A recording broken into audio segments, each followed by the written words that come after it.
Olá pessoal, bom dia. Eu quero que vocês prestem bastante atenção à leitura. Vamos ouvir e ficar atentos porque tem uma atividade com relação à leitura de hoje, tá bom? Baba adorava a ideia da América, mas morar nos Estados Unidos lhe causou uma úlcera. Lembro das caminhadas que fazíamos pelo Parque Lake Elizabeth em Fremont, a poucas ruas de distância do nosso apartamento. Observando garotos praticando natação, garotinhas rindo nos balanços do playground. Baba me falava de suas opiniões políticas durante esses passeios com longas e detalhadas dissertações. Apenas 3 países no mundo têm homens de verdade, Ami dizia. Contava nos dedos os Estados Unidos, o impetuoso Salvador, a Inglaterra e Israel. Os outros faziam um gesto com a mão e emitiam um puff. Tem apenas velhas fofoqueiras. A parte sobre Israel costumava provocar a ira de afegãos em Fremont, que o acusavam de ser pró-judeu e, de fato, anti-islã. Baba se encontrava com eles para tomar chá com bolo e hot no parque e os enlouquecia com sua política. O que eles não entendem, ele me explicava depois, é que isso não tem nada a ver com religião. Do ponto de vista de Baba, Israel era uma ilha de homens de verdade, num mar de árabes que só pensavam em enriquecer com petróleo e não se preocupavam com o povo. Israel faz isso, Israel faz aquilo, dizia Baba, zombando do sotaque árabe. Então, façam alguma coisa a respeito, tomem uma atitude. Vocês são árabes, então ajudem os palestinos. Ele detestava Jimmy Carter, a quem chamava de cretino dentuço. Em 1980, quando ainda estávamos em Cabul, os Estados Unidos anunciaram que iria boicotar os Jogos Olímpicos de Moscou. Vá! Exclamou Baba com desprezo. Brezhnev está massacrando os afegãos e só o que esse comedor de amendoim consegue dizer é que não vai nadar na piscina dele. Baba acreditava que, sem querer, Carter tinha feito mais pelo comunismo do que Leon Brezhnev. Ele não serve para governar este país. É como pôr um garoto que não sabe nem andar de bicicleta ao volante de um Cadillac, novinho em folha. O que os Estados Unidos e o mundo precisavam era de um homem enérgico, um homem de respeito, alguém que tomasse atitudes em vez de ficar torcendo as mãos. Esse alguém surgiu na forma de Ronald Reagan. E quando o Reagan foi à TV e chamou os Choravam de Império do Mal, Baba saiu e comprou uma foto do sorridente presidente com os polegares para cima. Mandou emoldurar a fotografia e pendurou-a no nosso corredor ao lado da foto em preto e branco dele próprio e sua gravatinha fina, apertando a mão do rei Zair Shah. A maioria dos nossos vizinhos em Fremont era formada de motoristas de ônibus, policiais, frentistas de postos de gasolina e mães solteiras vivendo de seguro-desemprego. Exatamente o tipo de trabalhador que logo sufocava sob o travesseiro que o Reaganomics colocaria no rosto deles. Baba era o único republicano no nosso prédio, mas a fumaça da Bay Area irritava os olhos dele, o ruído do tráfego lhe causava dores de cabeça e o pólen o fazia tossir. Os frutos nunca eram tão doces, a água nunca era pura, e onde estavam as árvores e os campos abertos? Durante 2 anos, tentei fazer Baba se matricular em algum curso para melhorar seu inglês mal falado. Mas ele ironizava a ideia. Talvez eu aprenda a soletrar gato e o professor me deu uma estrelinha brilhante para te mostrar em casa, resmungava. Num domingo, na primavera de 1983, entrei numa pequena livraria que vendia livros de bolso usados, perto de um cinema indiano, próxima à interseção entre Amtrak e o Fremont Boulevard. Avisei Baba que voltaria em 5 minutos e ele deu de ombros. Era seu dia de folga no posto de gasolina onde trabalhava, em Fremont. Eu o vi atravessar a Fremont Boulevard e entrar no Fast Ace, um mercadinho de um casal vietnamita de idade. O senhor e a senhora Nguyen. Os dois formavam um casal grisalho e amistoso, ela com Parkinson e ele com implante de quadril. Agora ele é como um homem de 6 milhões de dólares. Ela sempre me dizia rindo sem dentes. Lembra do homem de 6 milhões de dólares, Amir? E o senhor Nguyen fazia uma careta imitando Le Majors e fingia correr em câmera lenta. Eu estava folheando uma edição antiga de um policial de Mike Hammer quando ouvi gritos e vidro quebrando. Larguei o livro e corri para a rua. Vi os Nebbens atrás do balcão, encolhidos na parede, o rosto pálido dos dois. O senhor Nguyen abraçando a esposa. No chão, laranjas, revistas, um pote de carne seca quebrada e cacos de vidro aos pés de Baba. Acontece que Baba não tinha dinheiro no bolso para as laranjas. Fez um cheque para pagar e o senhor Nguyen pediu uma identidade. Ele quer ver minha carteira de motorista, berrou Baba em persa.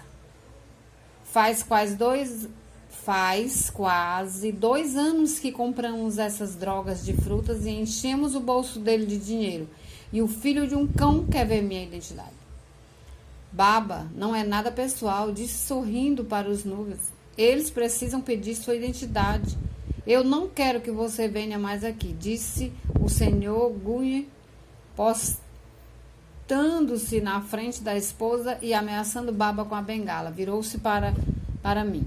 Você é um jovem simpático, mas seu pai é louco. Não é mais bem-vindo aqui. Ele acha que sou um ladrão? Perguntou Baba, elevando a voz. Começou a juntar gente na porta, todo mundo olhando. Que espécie de país é esse? Ninguém confia em ninguém. Eu vou chamar a polícia, disse a senhora Nguyen, pondo a cara para fora. Você sai ou chama a polícia. Por favor, senhora Nguyen, não precisa chamar a polícia. Eu vou levar meu pai para casa. Não precisa chamar a polícia, certo? Por favor. Sim, você leva o seu pai para casa. Boa ideia, disse o senhor Nguyen. Por trás dos óculos bifocais de um aro de metal, os olhos do senhor Nguyen não desgrudavam de Baba. Levei Baba para a porta. Ele chutou uma revista no caminho. Quando consegui que prometesse ficar lá fora, voltei à loja e pedi desculpas aos Nguyen. Disse que meu pai estava passando por uma situação difícil. Dei nosso endereço e o número do telefone à senhora Nguyen e pedi para fazer um orçamento dos prejuízos. Por favor, me ligue assim que souber. Eu vou pagar tudo, senhora Nguyen. Mil desculpas. A senhora Nguyen pegou o papel da minha mão e aqueceu. Vi que as mãos dela tremiam mais que o habitual e isso me deixou zangado com Baba por fazer uma senhora de idade tremer desse jeito. Meu pai ainda está se adaptando à vida na América, disse, tentando explicar. Eu queria contar a eles que em Cabul nós usávamos gravetos quebrados como cartão de crédito. Hassan e eu levávamos um pedacinho de pau para o padeiro. Ele fazia marcas no nosso pauzinho com uma faca. Uma marca para cada naã, cada pão, né? Que tirava das labaredas que rugiam no tandor para nós. No fim do mês, meu pai pagava pelo número de marcas no pauzinho. Era assim, sem perguntas, sem identidade. Mas não disse nada. Agradeci ao senhor Nguyen por não ter chamado a polícia. Levei Baba para casa. Ele ficou fumando na sacada, emburrado, enquanto eu preparava arroz com pescoço de frango. Fazia 1 ano e meio que tínhamos descido do Boeing, chegando de Peshawar. E Baba ainda estava se adaptando. Comemos em silêncio. Depois de 2 bocados, Baba empurrou o prato. Olhei para ele no outro lado da mesa, as unhas lascadas e pretas de óleo de motor, as juntas esfoladas, os cheiros de posto de gasolina em suas roupas, pó, suor e gasolina. Baba era como um viúvo que voltava a se casar sem conseguir esquecer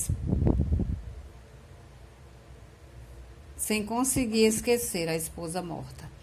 Sentia falta das plantações de cana-de-açúcar de Jalabad e dos jardins de Pagman. Sentia falta de pessoas entrando e saindo de casa, de andar pelas ruas movimentadas de Sorobazar e de cumprimentar gente que eu conhecia e conhecia o pai dele, o avô, pessoas que tinham ancestrais em comum e cujo passado se misturavam com o dele. Para mim, a América era um lugar para enterrar minhas lembranças. Para Baba, um lugar para prantear as próprias lembranças. Talvez a gente devesse voltar a Peshawar, eu disse, observando o gelo flutuar no meu copo de água. Passamos 6 meses em Peshawar até o departamento de imigração emitir nossos vistos. Nosso encardido apartamento de 1 quarto cheirava a meias sujas e cocô de gado, mas estávamos cercados de pessoas conhecidas, ou ao menos pessoas que Baba conhecia. Ele convidava o corredor inteiro de vizinhos para jantar, a maioria composta de afegãos esperando visto. Inevitavelmente alguém trazia um conjunto de tablas e outro alguém trazia uma gaita. O chá ficava no fogo e qualquer um que tivesse uma voz aceitável cantava até o sol nascer, até os mosquitos pararem de zumbir e as palmas das mãos começarem a arder. Você era mais feliz lá, Baba. Era mais parecido com a nossa casa, comentei. Peshawar era bom para mim, não para você. Você trabalha muito aqui. Agora até que não está tão ruim, replicou, referindo-se ao fato de ter se tornado gerente do turno do dia no posto de gasolina. Mas eu tinha visto a maneira como ele fazia caretas e esfregava os pulsos nos dias mais úmidos. O modo como o suor escorria de sua testa quando pegava o vidro de antiácido depois das refeições. Além do mais, eu não trouxe a gente aqui por minha causa, não é? Passei o braço por cima da mesa e peguei a mão dele. Minha mão de estudante, lisa e macia, sobre sua mão de trabalhador áspera e calejada. Pensei em todos os caminhões, trens elétricos e bicicletas que ele havia comprado para mim em Cabul. Agora, a América. Um último presente para mim. Apenas 1 mês depois de chegarmos aos Estados Unidos, Baba conseguiu um emprego perto de Washington Boulevard como assistente num posto de gasolina de um conhecido afegão. Ele começara a procurar trabalho na mesma semana em que chegamos. 6 dias por semana, Baba trabalhava em turnos de 12 horas. Bombeavam gasolina, supervisionando o registro, trocando óleo e lavando para-brisas. Às vezes eu levava o almoço dele e o encontrava procurando um maço de cigarro nas prateleiras. Um cliente esperando do outro lado do balcão sujo de óleo, rosto pálido e abatido sob luzes fluorescentes. A campainha eletrônica da porta fazia ding-dong quando eu entrava. O Baba olhava por cima do ombro, sorria e acenava, os olhos lacrimejantes. Até mais, pessoal!